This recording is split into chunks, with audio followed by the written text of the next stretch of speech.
श्री थेंगड़ी जी से निवेदन है कि कृपया सम्मान हेतु थोड़ा आगे की ओर आएं और हमारी बहन सुधा जैन आरती एवं तिलक से उनका सम्मान करें। हमारे अध्यक्ष हैं शिवरतन जासू, वे उनका माल्यार्पण करें।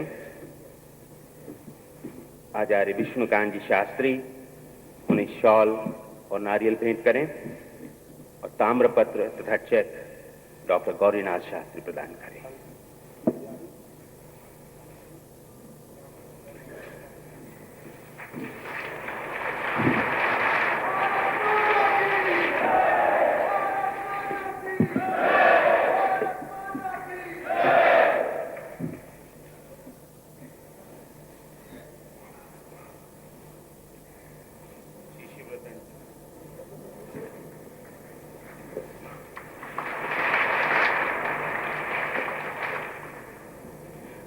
आचार्य विष्णुकांत शास्त्री उन्हें शॉल और नारियल भेंट कर रहे हैं।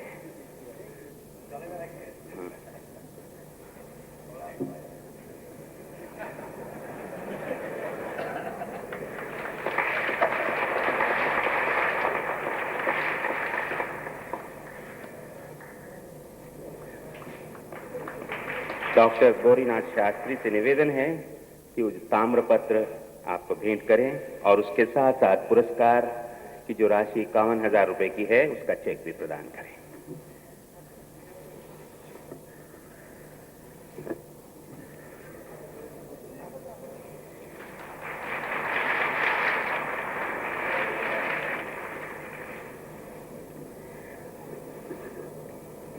आज हम उन दोनों सम्मानों को भी याद कर रहे हैं जो प्रथम सम्मान डॉक्टर श्रीधर भास्कर वर्णेकर को दिया गया था इसी सभा मंच पर, और दूसरा सम्मान दिल्ली के डॉक्टर राम स्वरूप को दिया गया था पिछले वर्ष।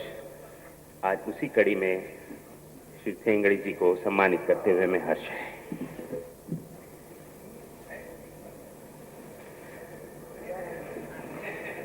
भारतीय मजदूर संघ के जनरल सेक्रेटरी पश्चिम बंगाल के श्री बैजनाथ राय उन्हें माल्याभिभूषित करेंगे। श्री बैजनाथ राय आए आगे। बैजनाथ राय दीदी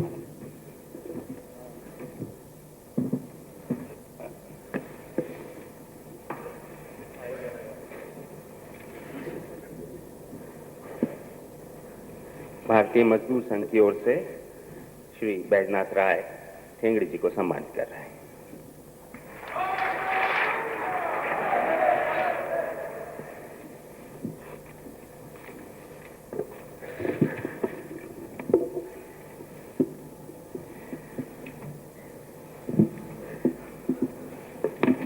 श्री थेंगड़ी जी अपना वक्तव्य रखेंगे।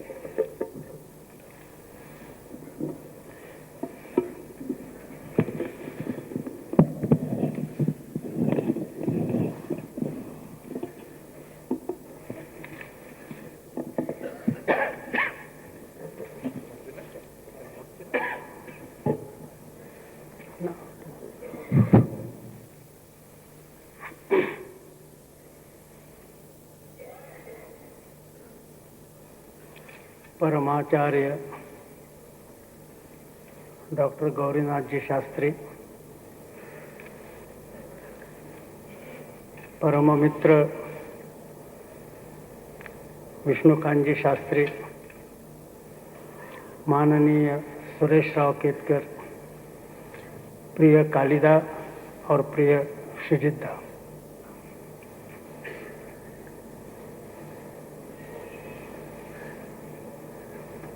आप सब जानते हैं कि आज का जो यह समारोह है यह मेरे जैसे प्रचारक के लिए एक अनोखा प्रसंग है। इस तरह के समारोह का अभ्यास नहीं है और इसके कारण ऐसे समय कैसे खड़े होना, कैसे बोलना, क्या बोलना, इसकी कुछ जानकारी ही नहीं है।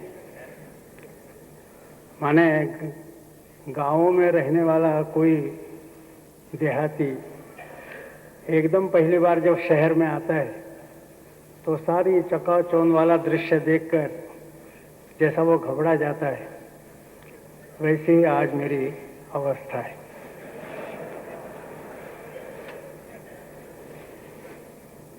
मैं प्रारंभ में ही दो बातें बता देता हूं और फिर भाषण का प्रारंभ करूंगा। श्री बड़ा बाजार कुमार सभा पुस्तकालय के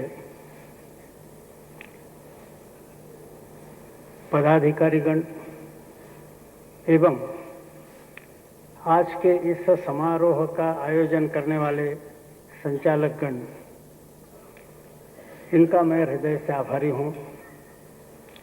इनके प्रति मैं कृतज्ञता प्रकट करता हूं और कृतज्ञता के नाते ही जितना उन्होंने हमको दिया है वो सारा मैंने स्वीकार भी किया है।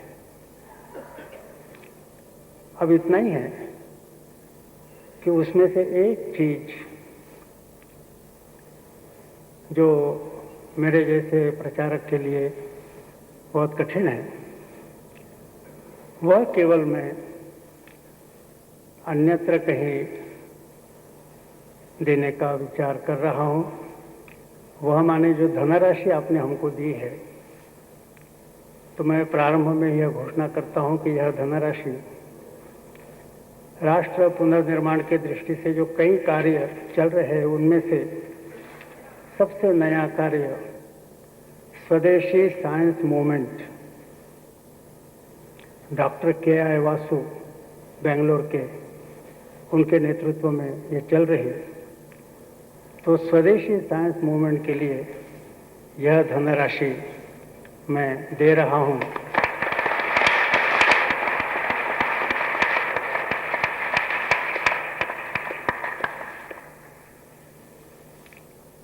ऐसा है कि पहले जब मैंने सुना कि मुझे कुछ पुरस्कार मिल रहा है तो मन में भय पैदा हुआ, क्योंकि भगवान रामकृष्ण की वाणी स्मरण में आई। उन्होंने कहा था कि प्रतिष्ठा सुकरी विष्ठा, प्रतिष्ठा सुकरी विष्ठा, गौरवो घोर रौरव।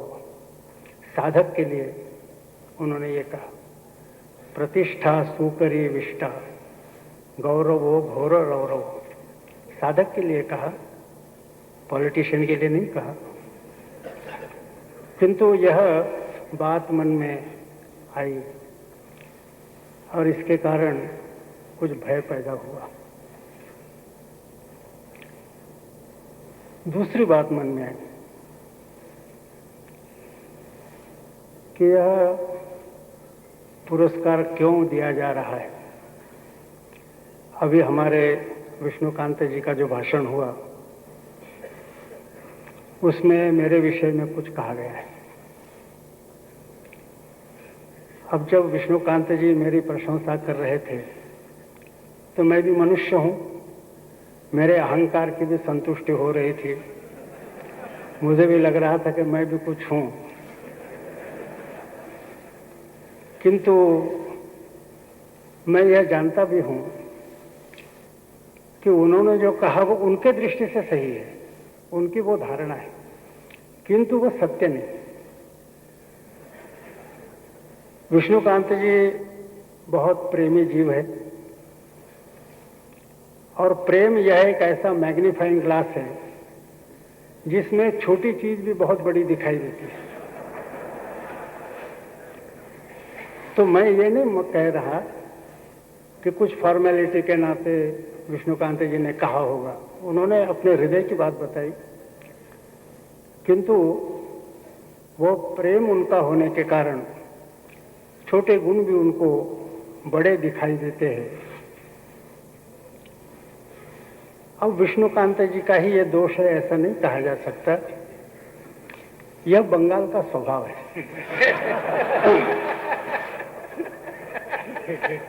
बंगाल और भालोबाशा दोनों पर्यायवाची है, ऐसा मुझे लगता है। वैसे तो प्रेम यह मनुष्य स्वभाव का एक अंग है। दुनिया में सर्वत्र प्रेमी जीव पाए जाते हैं, लेकिन उत्कट प्रेम, उत्कट भालोबाशा जितने बड़े पैमाने पर बंगाल में पाया जाता है, उतने बड़े पैमाने पर अन्यत्र नहीं पाया जाता, ये तो कहा जा सकता है। एक्सुबरेंस ऑफ इमोशन बंगाल में है। इमोशन सर्वत्र है, किंतु डिग्री और एक्सटेंट का फर्क, तो ये बंगाल की विशेषता है। और इसीलिए बंगाल ने इसी तरह का उत्कट प्रेम परम पूजनीय डॉक्टर जी को भी दिया था, परम पूजनीय श्री गुरु जी को भी दिया था, परम पूजनीय बाबा साहब को अभी दे रहे हैं, अभी दिया है पिछले शिविर में। सभी नागपुर या अन्यत्र वहां से आए हुए सभी प्रचारकों को, कार्यकर्ता को यह प्रेम दिया है। तो इसी बंगाल के स्वाभाविक स्वभाव का ही परिचय विष्णुकांत जी के भाषण में हमें मिला। इसके कारण जो कुछ भी उन्होंने कहा, उनके दृष्टि से सच होते हुए भी मैंने स्वयं समझ लेना चाहिए कि वो कितना सत्य है, कितना असत्य है।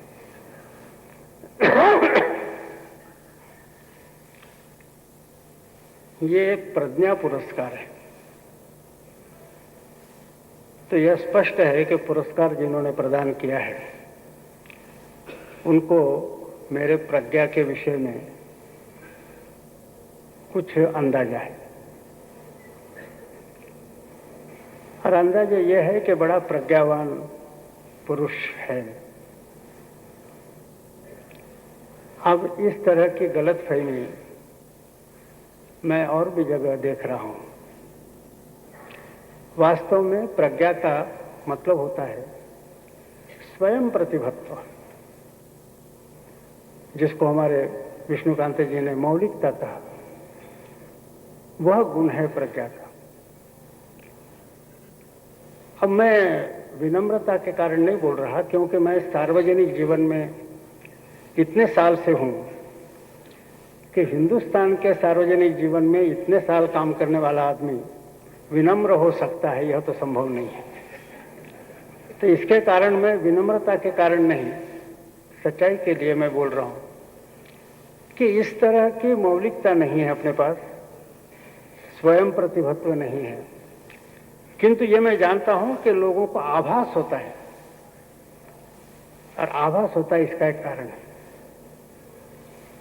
मार्केट में आप देखेंगे कि किसी भी बड़ी दुकान में माल रखा जाता है। अब मालिक के पास जितना माल बेचने के लिए है, वो सारा माल तो एट ए टाइम दुकान में नहीं रखा जाता, तो कुछ दुकान में रखा जाता है। और दुकान में से जैसे जैसे वो बेचा जाएगा, तो वहां फिर से पूर्ति करने के लिए स्टोर रूम बड़ा रहता है, भांडार रहता है। और भांडार में से जैसे जैसे माल इधर बेचा जाता है, भांडार में से फिर से माल लाकर दुकान में रखा जाता है। अब भांडार के कोई मालिक है,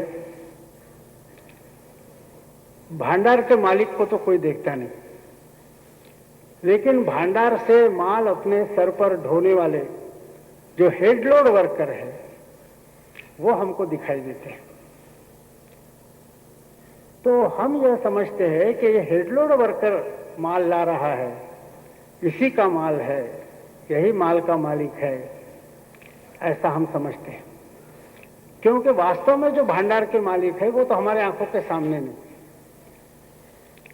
वैसे वास्तव में जो भांडार के मालिक है वो आपके सामने नहीं है। मैं और मेरे जैसे लोग, हम केवल हेड लोड वर्कर हैं। किंतु ये माल हमारे सर पर आप देख रहे हैं तो आपको लगता है ये इनका ही माल है, ये बड़े विद्वान हैं, बहुत प्रज्ञावान हैं, ऐसा आपको लगता है। और आप हमें ही प्रणाम करते हैं, हमें पुरस्कार देते हैं।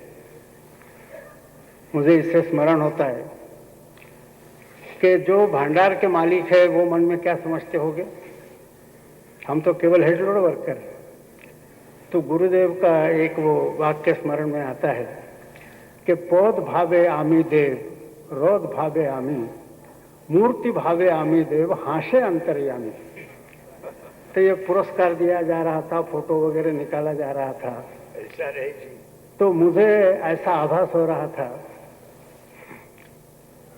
कि ऊपर कहीं अंतर्यामी दाढ़ी वाले ये हंस रहे, देख रहे। तो इसके कारण यह गलत फहमी हो रही। किंतु यह गलत फहमी मेरे बारे में जो है वो दूर करने का मैं बहुत ज्यादा प्रयास इसलिए नहीं करता। कभी कभी हमारे साथी कहते हैं कि रहने दीजिए, इससे काम का लाभ होता है। तो इसके कारण यह गलत फहमी ऐसी ही बनी रहे, यह भी शायद अच्छा रहेगा। यह पुरस्कार परम पूजनीय डॉक्टर जी के नाम से। डॉक्टर जी एक व्यक्ति थे, किंतु उससे ज्यादा वो एक प्रक्रिया थी, और अनोखी प्रक्रिया थी, unique phenomena. Not only a person but a unique phenomena. और उनके जीवन काल में उनको बहुत ज्यादा लोग नहीं जानते थे। हमारे बछड़ा जी ने वर्णन किया है, तुमने किया व्यतीत अकिंचन, लोक प्रसिद्धि परांग मुख जीवन। कॉन्टेम्पोररी पब्लिसिटी से वो हमेशा दूर रहे, और इसके कारण उनको बहुत ज्यादा लोग नहीं जानते थे। किंतु एक संभाषण मुझे स्मरण हो रहा। मैं पार्लियामेंट का सदस्य था, तो उस समय ज्यादातर बंगाल और केरला के कम्युनिस्ट एमपीज के साथ ही सेंट्रल हॉल में चाय पीने का कार्यक्रम हमारा होता था। दोनों बातें थी, एक तो प्रांतों से एकात्मता थी और दूसरा ट्रेड यूनियन क्षेत्र हमारा था। इसलिए अब इतनी निकटता हमारी कम्युनिस्टों से है, बहुत निकटता है। झगड़े भी चलते हैं, प्रेम भी चलता है। मजदूर क्षेत्र में भी हमारा कम्युनिस्टों के साथ संयुक्त मोर्चा भी रहता है, वहां कंधे से कंधा लगाकर हम खड़े भी होते हैं। संयुक्त मोर्चा के मीटिंग के पहले भी मारपीट होती है, बाद में भी मारपीट होती है। ये प्रेम और झगड़ा ये दोनों साथ साथ हमारा चलता है। अन्य क्षेत्र के लोग इस फेनोमेना को नहीं समझ सकेंगे। खैर, तो बहुत निकटता उनके साथ है। इसके कारण हम एक दूसरे को कुछ उड़ाना भी देते रहते हैं। 4-5 कम्युनिस्ट एमपीज थे, चाय मंगवाई थी। अब एक कम्युनिस्ट एमपी ने जानबूझकर हमको कहा, हम एक दूसरे को ऐसा जरा चिढ़ाते भी थे, अरे Thengadi ji, who was the founder of your RSS? वो सब जानते थे, डॉक्टर जी के बारे में भी जानते थे, लेकिन जरा चिढ़ाने के लिए, प्रोवोक करने के लिए, who was the founder of your RSS? मैं समझ गया, मैंने कहा it was one doctor Hedgewar. तो जरा मुंह ऐसा बनाकर कहा, doctor Hedgewar, never heard of him, जानबूझकर नेवर हर्ड ऑफ हिम। तो मैं चुप रहा। वो सोच रहे थे शायद मैं प्रोवोक हो जाऊंगा, मैं चुप रहा। लेकिन उनके एक साथी बालचंद्र मेनन, जो एआईटीसी के वाइस प्रेसिडेंट थे उस समय, पालघाट के, बहुत सोबर आदमी है, उनको ठीक नहीं लगा। तो उन्होंने अपने साथी को कहा, डोंट टॉक सो लाइटली। तो उन्होंने कहा, नहीं, I am not talking lightly, I am serious. जैसे उन्होंने कहा, आई एम सीरियस, तो फिर बालचंद्र मेनन ने कहा, ऐसा है तो फिर हमारे कुछ सवाल के जवाब दो। मुझे उन्होंने पूछा, बोले ठेंगड़ी, ये तुम्हारे जो डॉक्टर हेडगेवार हो गए, उनकी मृत्यु कब हुई? मैंने कहा भाई वो जून 40 में हुई। उनको पूछा, बोले जवाहरलाल जी की मृत्यु कब हुई? बोले मई 64 में हुई। तो इसका मतलब यह है ना कि जवाहरलाल जी के 24 साल पहले डॉक्टर हेडगेवार की मृत्यु हुई। हम दोनों नहीं समझ पा रहे थे कि where he is driving at. फिर हमको पूछा, बोले ये बताओ कि तुम्हारे हेडगेवार की जो मृत्यु हुई तब उनका नाम कहाँ कहाँ के लोग जानते थे? हमने कभी ज्यादा लोग तो नहीं जानते थे। हमारे विदर्भ के लोग जानते थे, मध्य प्रदेश के लोग जानते थे, और फिर जहां कहीं संघ की शाखाएं थोड़ी बहुत उनके जीवन काल में शुरू हुई, वहां के स्वयंसेवक, उनके रिश्तेदार, उनके दोस्त जानते थे, ज्यादा लोग नहीं जानते थे। तो बोले मैं ये कह सकता हूं कि he was least publicised man. हमने कहा ये आप कह सकते हैं। फिर अपने कम्युनिस्ट साथी की ओर देखकर बोला, बोले जवाहरलाल जी की जब मृत्यु हुई तो उनको कितने लोग जानते थे? तो he was one of the world leaders. Tito, Nasser, Nehru, ये जो ट्रियो था, त्रयमूर्ति मानी गई थी, तृतीय विश्व का नेतृत्व यानी ये त्रयमूर्ति, उसमें उनका नाम था। तो वो विश्व के नेता इस नाते उनकी प्रख्याति थी। तो बोले मृत्यु के समय जवाहरलाल जी की प्रख्याति विश्व के एक नेता ऐसी थी। उनके 24 साल पहले हेडगेवार की मृत्यु हुई, उनको कोई जानता नहीं था। ठीक है, अब हम दोनों नहीं समझ पा रहे कि व्हाट इज हिंटिंग एट। तो फिर उन्होंने अपने मित्र को कहा, बोले देखो अब मेरे सवाल का जवाब दो। जवाहरलाल जी अभी अभी मृत्यु हुई, विश्व के नेता माने गए थे। आज यदि यह आह्वान किया जाता है कि जवाहरलाल जी के आदर्शों के लिए प्राणार्पण करने की तैयारी रखने वाले कितने लोग सामने आते हैं? उनका नाम लेकर मिनिस्टर बनने के लिए कितने लोग सामने आते हैं, अलग बात है। लेकिन प्राणार्पण करने के लिए, जवाहरलाल जी के आदर्शों के लिए प्राणार्पण करने के लिए कितने लोग सामने आते हैं? ऐसा यदि आह्वान हुआ, अरे कितने लोग आएंगे बताओ? तो वो उनके साथी तो चुपचाप रहे और बोले हम सब जानते हैं कि डॉक्टर हेडगेवार के नाम से उनके आदर्शों के लिए प्राणार्पण करने के लिए कितने लोग सामने आते हैं। ऐसा यदि आह्वान हुआ तो लाखों जवान सामने आ जाएंगे। ये बोले हम सब लोग जानते हैं। अब ये जब हुआ तो टेबल्स वेर टर्न्ड। उन्होंने बात शुरू इसलिए की थी कि मुझे प्रोवोक करना, मुझे चिढ़ाना। अब प्रोवोक होने की बारी उनकी आ गई, तो वो चिढ़ भी गए। प्रोग्रेसिव थे ना, इसलिए तो वो एकदम चिढ़ भी गए और उन्होंने प्रश्न पूछा, mister Menon, after all what is the criterion of greatness? What is the criterion of greatness? Promptly Balachandra Menon ने जवाब दिया, the length of one shadow on future, the length of one shadow on future. भविष्य पर किसकी छाया कितनी लंबी पड़ती है, यह ग्रेटनेस का, श्रेष्ठता का यह मापदंड है। जब हिंदुस्तान का इतिहास लिखा जाएगा उस समय इस कसौटी के आधार पर परम पूजनीय डॉक्टर जी का मूल्यांकन क्या होगा, इसका विचार हम कर सकते हैं। मुझे स्मरण होता है, मैं भवानीपुर में था प्रचारक के नाते, तो उस समय डॉक्टर जी के साथ जिनका पूर्व परिचय था, शाखा में नहीं आते थे, बहुत उम्र में बहुत ज़्यादा थे, लेकिन उन्होंने डॉक्टर जी के बारे में एक कविता की थी। अब उस समय हमको इतना भान नहीं था कि ऐसे कविता वगैरह का भी संघ में बाद में कुछ उपयोग होता है, इसलिए हमने वो रखी नहीं। लेकिन उस कविता में उन्होंने डॉक्टर जी का बहुत संक्षेप में किंतु बहुत समर्पक सर्वंकष समर्पक ऐसा वर्णन किया था। दुर्भाग्य से वो कविता भी मेरे पास नहीं, केवल अंतिम पंक्तियां मेरे स्मरण में है।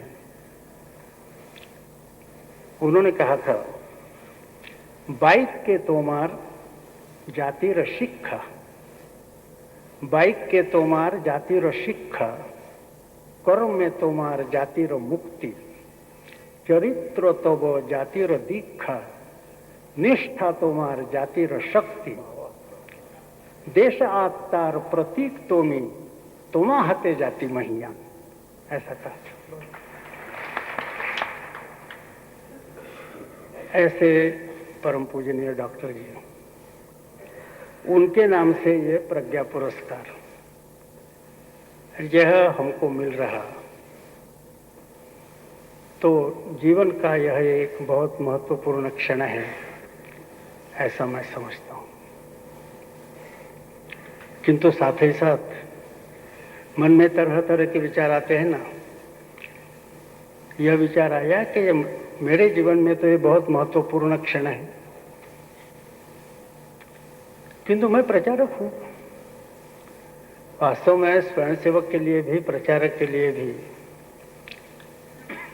पुरस्कार की क्या आवश्यकता है। पुरस्कार के और कई प्रयोजन होंगे, लेकिन उनमें से एक प्रयोजन है इंसेंटिव, जरा प्रेरणा देना, प्रोत्साहन देना। तो मन में विचार आया कि मैं एक पुराना प्रचारक, क्या अभी भी लोगों को ऐसा लगता है कि इसको इंसेंटिव देने के लिए पुरस्कार वगैरह की आवश्यकता है। मन में तरह तरह के विचार आते, तो लगा कि इसमें एकदम कोई बहुत बड़ी भारी गलती शायद न हुई हो, क्योंकि गीता का स्मरण हुआ।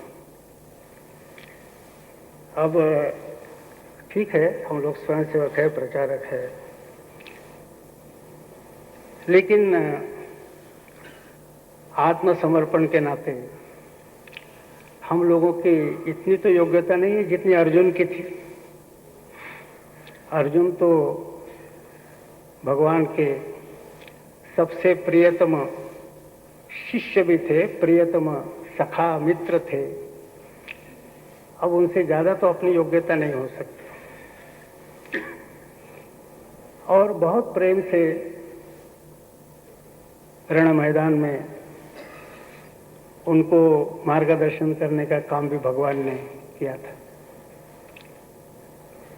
तत्व ज्ञान का विशदीकरण किया था। किंतु वहां भी एक दिखाई देता है कि तत्व ज्ञान भी बताया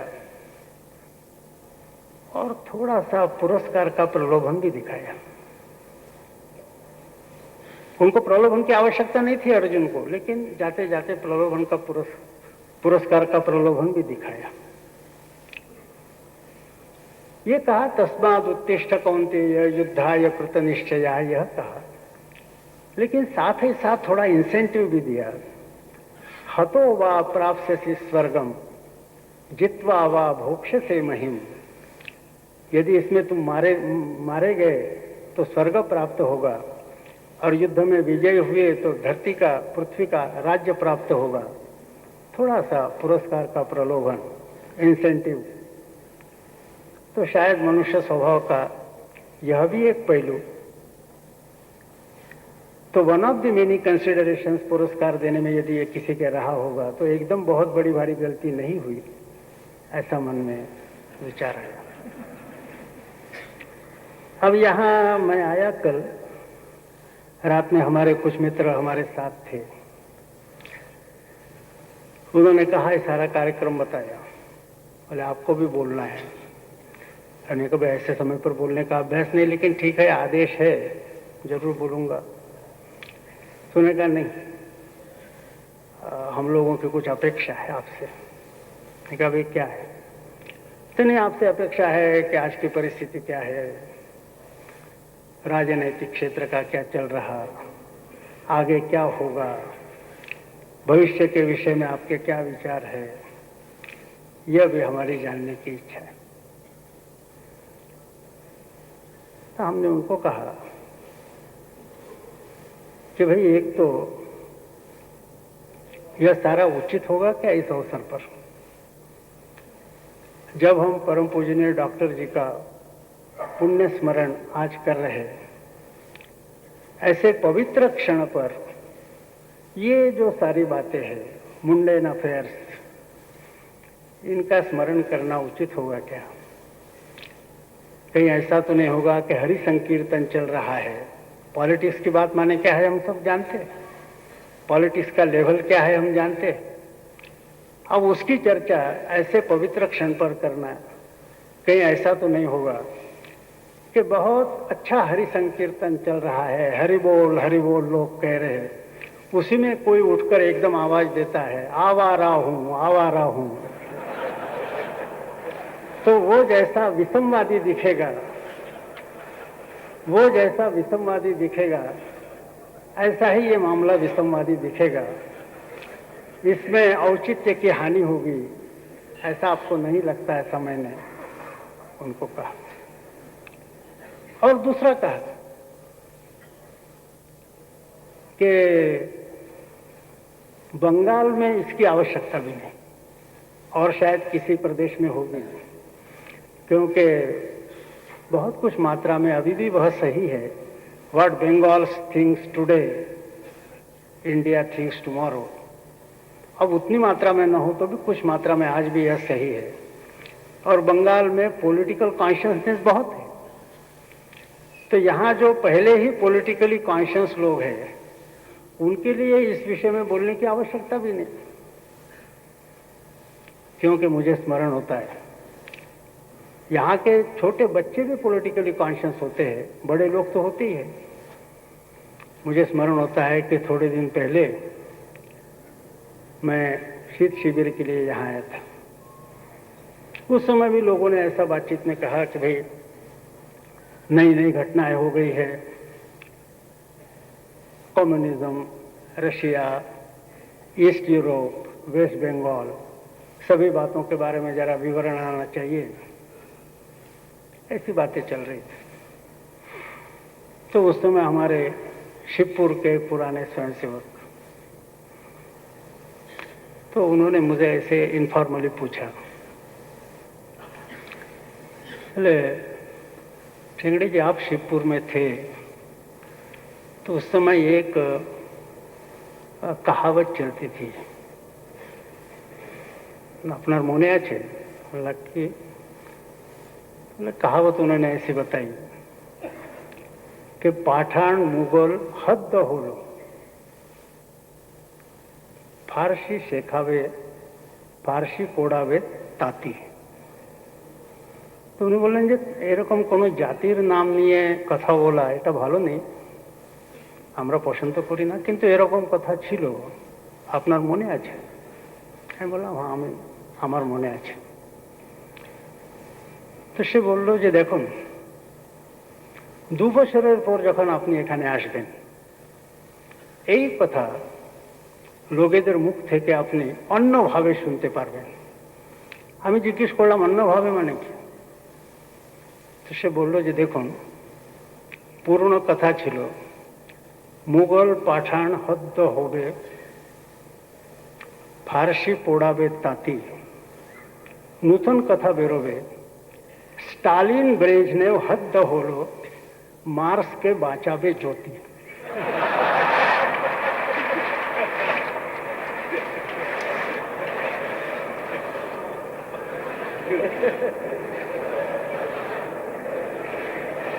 कहने का मतलब यह है कि बंगाल में पॉलिटिकल कॉन्शियसनेस इतना अधिक है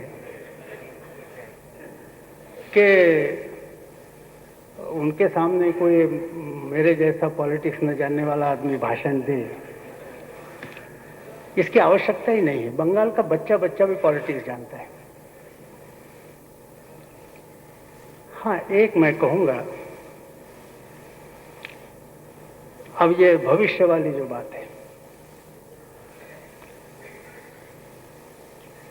अब नॉस्ट्राडामस की तरफ कुछ लोग जाते हैं, सभी राजनेता ज्योतिषियों की तरफ और तांत्रिकों की तरफ जाते हैं। आपने हमने जाने की क्या आवश्यकता है? हम लोग कोई प्राइम मिनिस्टरशिप की क्यू में थोड़ी खड़े हैं, अपने लिए आवश्यकता नहीं। हाँ, एक बात सही है कि राष्ट्र पुनर्निर्माण के दृष्टि से हम सोच रहे हैं, परम वैभवम के दृष्टि से हम सोच रहे हैं, तो इसलिए एक दिशा, घटनाक्रम की दिशा, आने वाला घटनाक्रम किस तरह से हो सकता है, इसके विषय में सर्वसामान्य दिशा की जानकारी यह आवश्यक है। इसलिए ये जो सब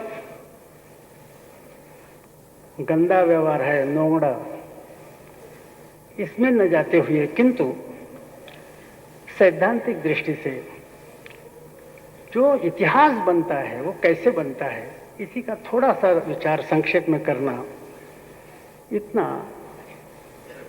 ठीक रहेगा, ऐसा मुझे लगता है। पहले हम समझ ले, मैंने हम केवल दिशा, घटनाक्रम, उसकी दिशा क्या होती है इतिहास में, इसी का केवल विचार कर रहे हैं। हम यह समझ ले कि विचारधाराएं, चिंताधाराएं, कार्य दो तरह के हो सकते हैं। हम जिसको धर्म कहते हैं, उस धर्म के मर्यादा के अंतर्गत रहने वाले और उस धर्म के मर्यादा के बाहर जाने वाले। अब धर्म का हमारा अर्थ सब जानते हैं, ज्यादा विस्तृत विवरण करने की आवश्यकता नहीं। धर्म इज नॉट रिलीजन, रिलीजन अलग बात है, धर्म अलग बात है। और धर्म यानी केवल आध्यात्मिकता भी नहीं है। तो अभ्युदय, निश्रेय से संसिद्धि प्राप्त कर देने वाला वह धर्म, अभ्युदय यानी मटेरियल प्रॉस्पेरिटी, निश्रेय से यानी स्पिरिचुअल एलिवेशन, दोनों की प्राप्ति जिसके कारण होता है वह धर्म है। तो इस धर्म के मर्यादा में जो जो विचार, आचार, उच्चार होगा, इसके अंतर्गत कभी भी अंतर विरोध निर्माण नहीं हो सकता। इंटरनल सेल्फ कॉन्ट्राडिक्शन वहां निर्माण नहीं हो सकती। और इसके बाहर जो विचार, उच्चार, आचार होगा, आउटसाइड द ज्यूरिडिक्शन ऑफ धर्म जो होगा, उसमें अंतर विरोध आता ही है, अनिवार्य रूप से आता है, इनविटेबली आता है, इनवेरिएबली आता है। इंटरनल सेल्फ कॉन्ट्राडिक्शन आती ही है। तो एक यदि हमने जान लिया कि कौन सी विचारधारा, कौन सा कार्य धर्म के ज्यूरिडिक्शन के अंदर है और कौन सा बाहर का है, तो आने वाले घटनाक्रम के बारे में बहुत सारा अंदाजा हम कर सकते हैं। अब पश्चिम की सारी विचारधाराएं आज जो चल रही वो धर्म के ज्यूरिडिक्शन के बाहर है, विशुद्ध भौतिकतावादी है, मटेरियलिज्म के आधार पर केवल चल रही है। तो अंतर विरोध निश्चित रूप से, कम्युनिज्म का नंबर पहले आया होगा, कैपिटलिज्म का भी नंबर आ रहा है। अमेरिका जैसा आज जो क्रमांक 1 का देश माना जाता है, वहां भी ये सारे अंतर विरोधों का आविष्कार हो रहा है। और यह स्पष्ट दिख रहा है कि जितने तेजी से ये अंतर विरोध उभर कर ऊपर आ रहे हैं, उनसे कि आज जो यूनाइटेड स्टेट्स की स्टेटस है number 1 nation of the world, ज्यादा से ज्यादा 2010 एडी साल तक रहेगी, ज्यादा नहीं रह सकती। उसका it is already going down hill, नीचे जाने का उसका प्रारंभ हो गया है। तो जो जो विशुद्ध भौतिकतावादी विचारधारा है,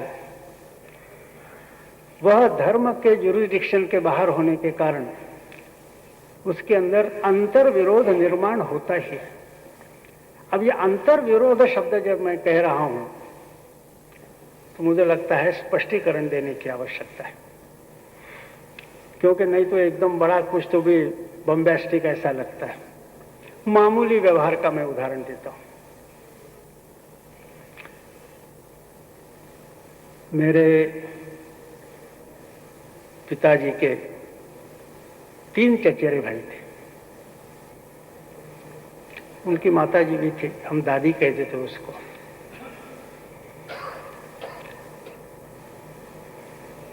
तो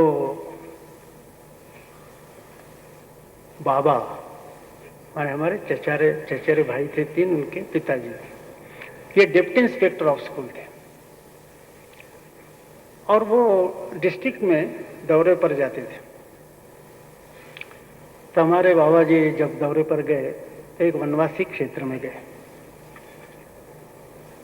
तो वहाँ 20 लड़कों का क्लास था। इसमें से एक लड़का बहुत प्रॉमिसिंग लगा, तो उसको फिर पूछा कि बेटा तुम मराठी चौथी पास करने के बाद कहाँ जाने वाले हो? बोले जंगल में लकड़ी काटने के लिए जाऊंगा, पैसा नहीं। तो हमारे बाबा जी को लगा कि भाई इतना अच्छा प्रॉमिसिंग लड़का है, उसको ले आना चाहिए, एक जीवन बन जाएगा, नहीं तो ये ऐसा ही खराब हो जाएगा जीवन। उसको अपने घर ले आए। दादी को कहा कि देखो तुम्हारे 3 लड़के हैं ना, अपना ये चौथा उसके साथ रहेगा, परिवार में चल जाता है। हमारी दादी बहुत व्यवहार चतुर थी। शादी के बाद ही जब इनके स्वभाव का उसको पता चला तो वो समझ गई कि अपने पतिराज पागल आदमी है, व्यवहार नहीं जानते। लेकिन उन दिनों में महिलाएं बहुत प्रगतिशील नहीं थी, इसके कारण सीधे मुंह पर बोलने का साहस नहीं किया, लेकिन मन में समझती थी कि अपने पतिराज पागल आदमी है, उनके साथ पाला पड़ा है।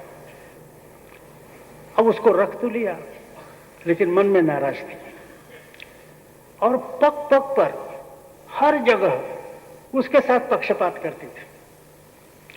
उदाहरणार्थ कि कहीं से लड्डू आए हैं, अब सब बच्चों को देना, ऐसा नहीं। उसी समय वो वनवासी लड़के को बुलाए, देखो ये 1 रुपया ले जाओ, पोस्ट ऑफिस में जाओ, एनवेलप पोस्ट कार्ड वगैरह ले आओ, चलो जल्दी ले आओ।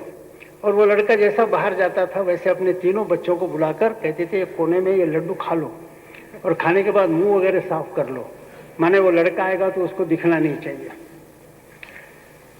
और इतनी चालाक थी हमारी दादी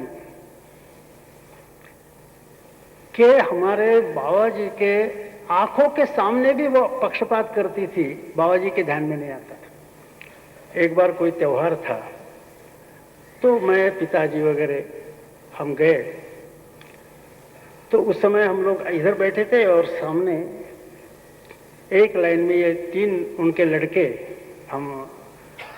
हमारे चाचा 3 और वो लड़का, ऐसे एक लाइन में बैठे।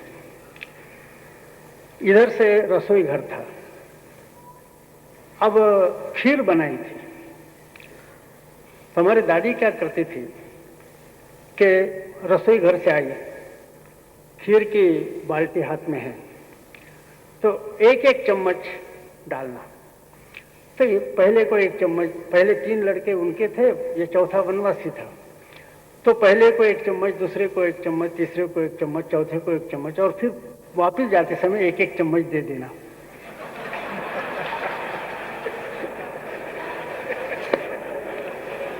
अब ध्यान में नहीं आता था। हमारे बाबा जी बड़े उदार थे, लेकिन उनके ध्यान में नहीं आता था कि किस तरह पक्षपात हो रहा है। इतनी व्यवहार चतुर हमारी दादी थी। अब हमको अच्छा नहीं लगता था, लेकिन हमें लेना देना कुछ नहीं। खैर बाद में मैं बाहर निकल आया तो 20-22 साल हो गए हमारा उनके साथ कोई संपर्क नहीं आया। बाद में जब मैं दिल्ली में आया एमपी बनकर, तो एकदम अचानक फोन खटखटाया। फोन पर वो वनवासी लड़का था। मैंने कहा अरे भाई तुम यहां कैसे आ गए हो? बोले मैं फाइनेंस मिनिस्ट्री में हूं, अभी सेक्रेटरियल पोस्ट में हूं। हमने कहा अच्छा इतनी तुम्हारी प्रगति हो गई? बोले हाँ, लेकिन बोले मैंने फोन दूसरे काम के लिए किया है। हमने कहा क्या है? बोले आपकी दादी यहाँ आई है, वो मिलना चाहती है। मैंने कहा मैं तुरंत आता हूँ। तो मैं गया, मैं दादी के पास गया, चरण स्पर्श किया, बैठा। जैसे मुझे देखा तो उनके आंखों में से आंसू बहना शुरू हो गया। मैंने कहा दादी क्या हो गया? क्या कहूँ बेटा? बोले दुनिया बेईमान है। मैंने भी कहा हाँ दुनिया बेईमान है। लेकिन हुआ क्या है? बोले बेटा तुम जानते हो मैंने अपने तीनों बच्चों से कितना प्यार किया था। उनके लिए मैंने क्या कसर छोड़ी थी? कुछ नहीं कसर छोड़ी थी, सब कुछ उनके लिए किया था। लेकिन अब मैं देख रही हूं कि तीनों की शादी हो गई, लेकिन अब मुझे अपने पास रखने के लिए कोई तैयार नहीं।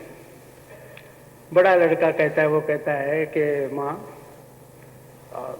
हम तो तीसरे मंजिल पर रहते हैं, तुमको ब्लड प्रेशर है, हार्ट है, अब हमारे यहाँ रहोगे तो बड़ा मुश्किल होगा।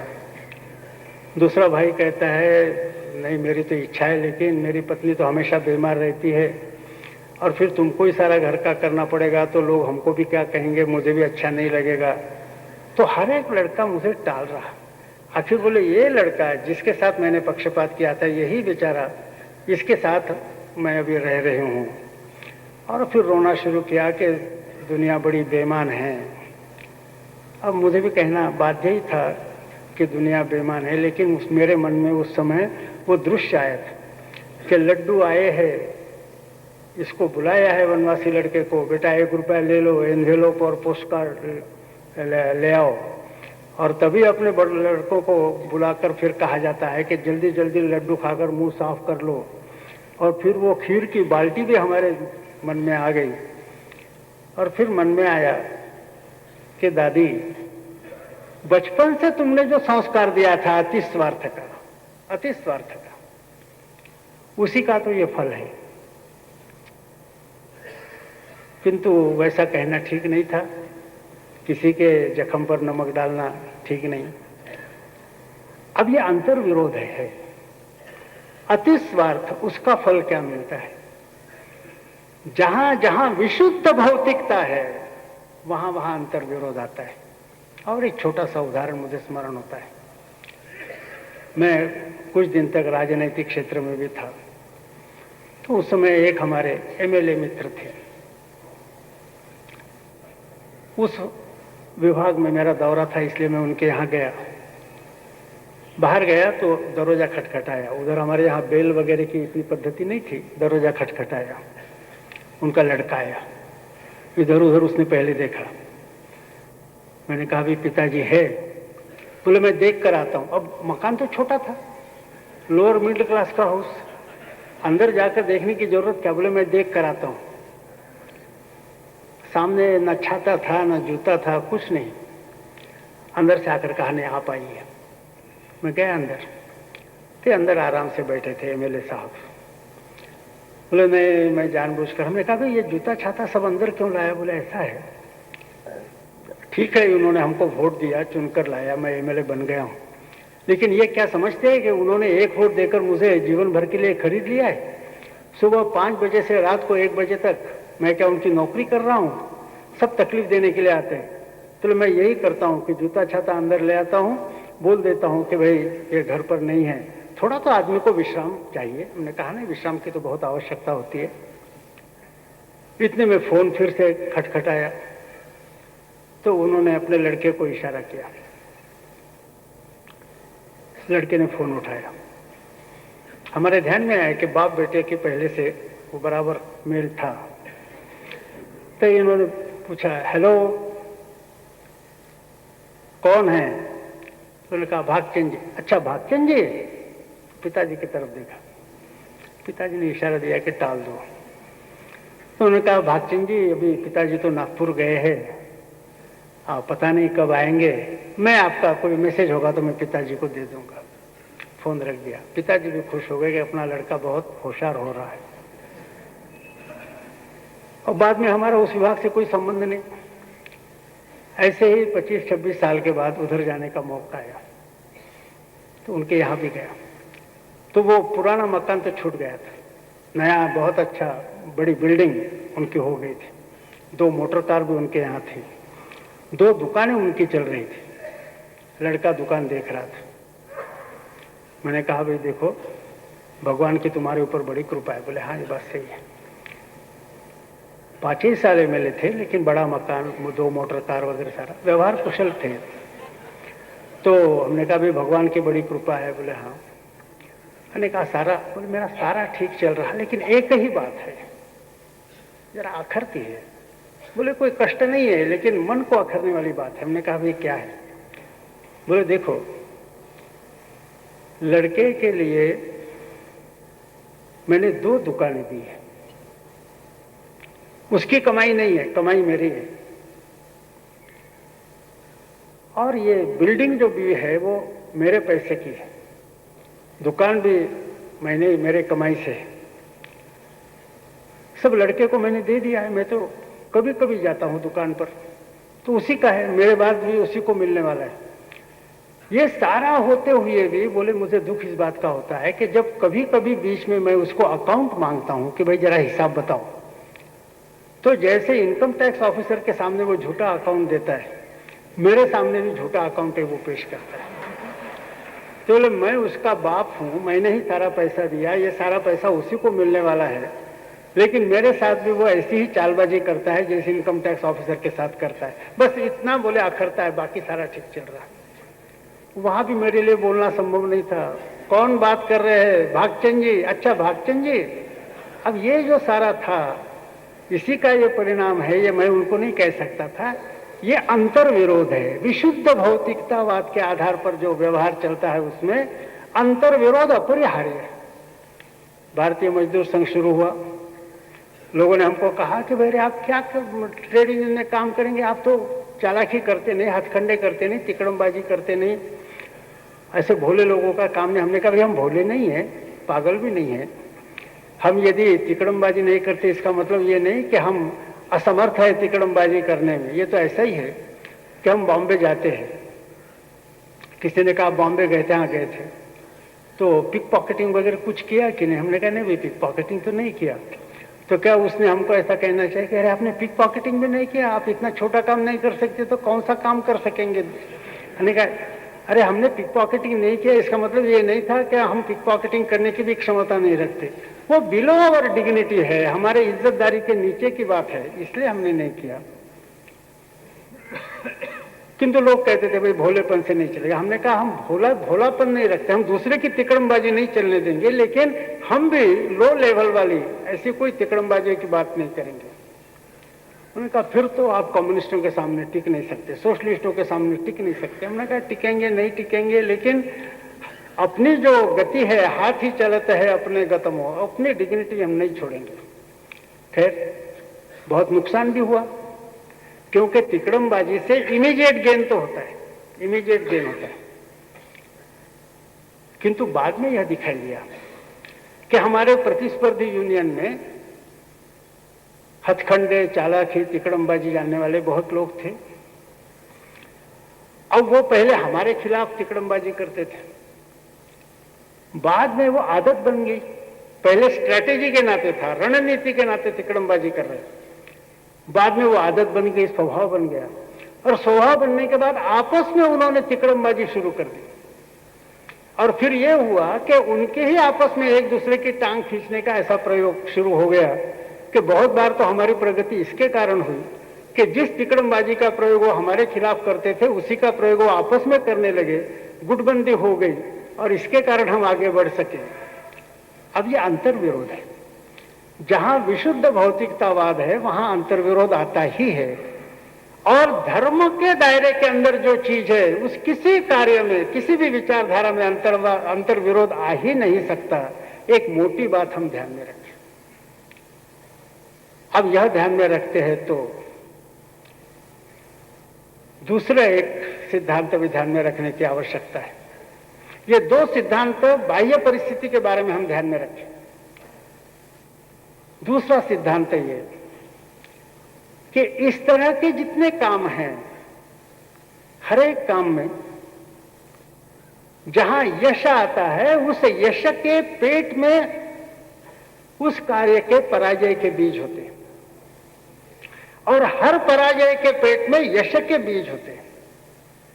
हर यश के पेट में अपयश के बीज होते हैं, हर अपयश के पेट में यश के बीज होते हैं।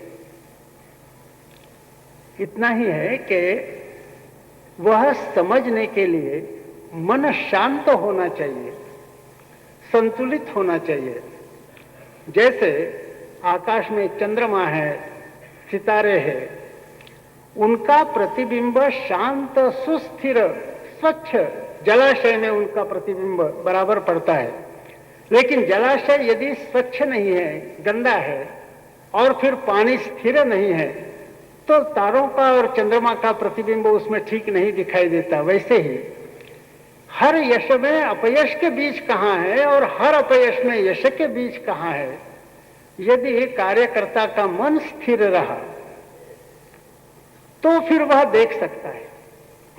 बहुत बुद्धिमानी की आवश्यकता नहीं है, किंतु मन संतुलित होने की आवश्यकता है, मन स्थिर रहने की आवश्यकता है। ऐसा नहीं कि यश प्राप्त हुआ तो फूल गए कि बस अब जीत लिया, और अपयश आ गया तो मर गया रे बाप, ऐसा नहीं। तो इसलिए भगवान ने कहा कि सुख दुखे समय कृत्वा लाभा लाभो जया जयो ततो युद्धाय युज्यस्व।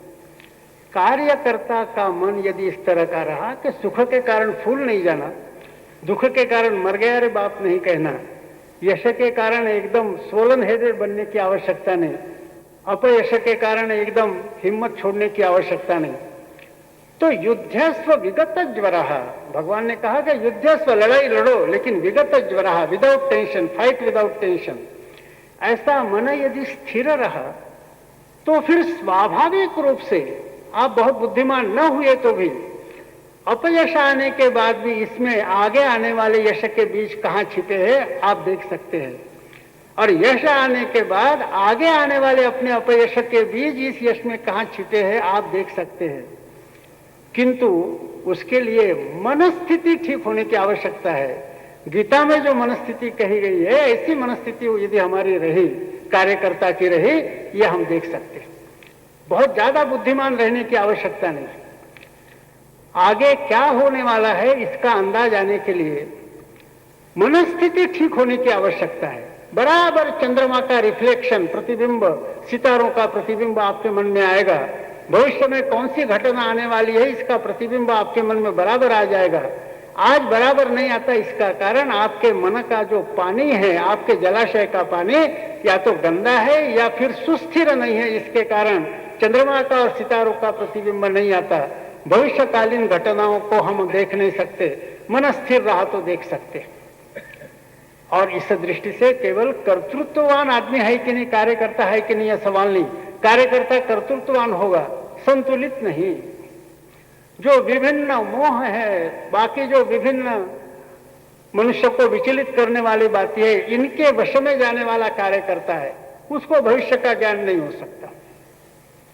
हम कार्यकर्ता के नाते यदि अपने मन को स्थिर रखते हैं, जैसे कहा गया सुख दुखे समय कृत्वा लाभा लाभो जया जयो, इस तरह से यदि युद्धाय युज्यस्व हम कार्य करते, यश हमारा ही है, तदीयाय कार्याय है, यह ईश्वरीय कार्य है।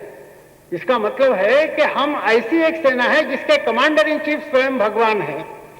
हम ऐसी एक कॉरपोरेशन है जिसके मैनेजिंग डायरेक्टर स्वयं भगवान है। हमें चिंता करने की क्या आवश्यकता है?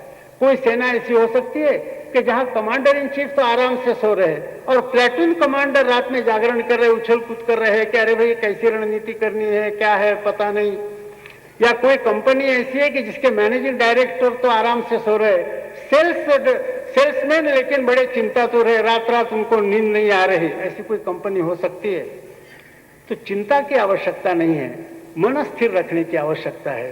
मन स्थिर न रहा, विभिन्न जो मन पर भौतिक भावनाएं, भौतिक विचार प्रभाव डालते हैं, उनका प्रभाव न रहा, आगे का भविष्य का मार्ग हम देख सकते हैं, घटनाक्रम की दिशा हम देख सकते हैं, कैसे परिणाम होता है। महान कर्तृत्ववान आदमी भी भविष्य के बारे में बराबर एक्शन नहीं ले सकता यदि मन ठीक न रहा। तो इसका एक उदाहरण देकर और मैं यह मेरा भाषण पूरा करूंगा।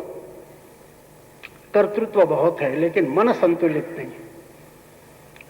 इतिहास की बहुत बड़ी घटना है। जर्मनी पर अलाइड आर्मीज हमला करने वाली थी। जनरल आइसेनहावर उनके कमांडर इन चीफ थे। इंग्लैंड के पश्चिम किनारे पर उन्होंने सारी आर्मी की व्यूह रचना की थी।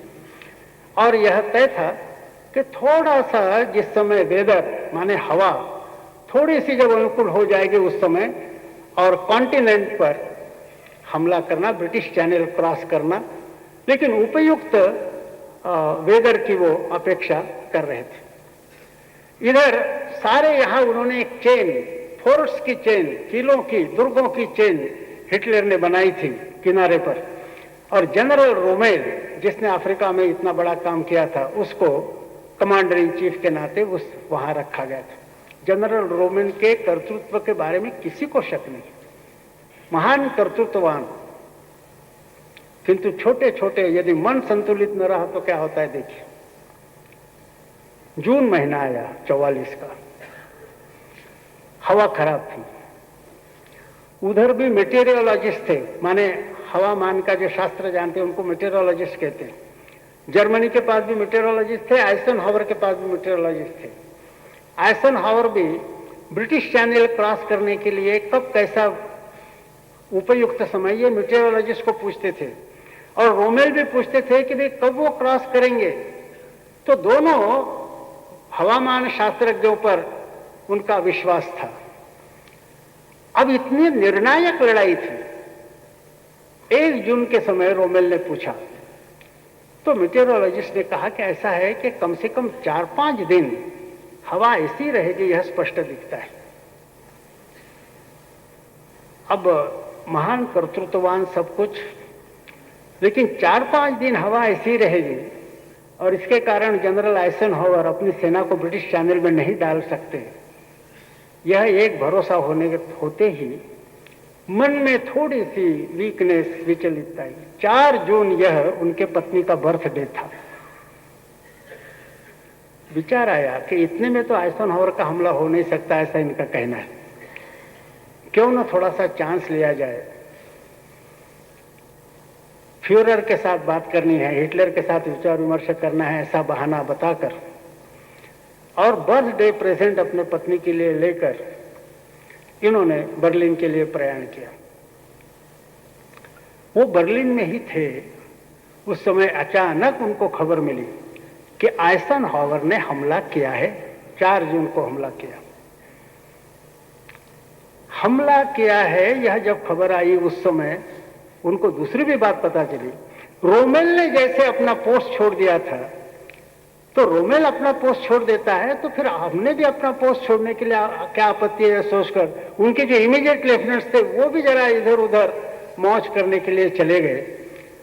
तो इतनी सतर्कता जर्मन आर्मी की, जर्मन आर्मी सतर्कता के लिए इतनी प्रसिद्ध, किंतु प्रत्यक्ष ऐतिहासिक मोड़ देने वाली लड़ाई जब शुरू हुई उस समय no important commander was at his post, ऐसी घटना वहां हो गई और इसके कारण आइजनहावर सामने बढ़ सके।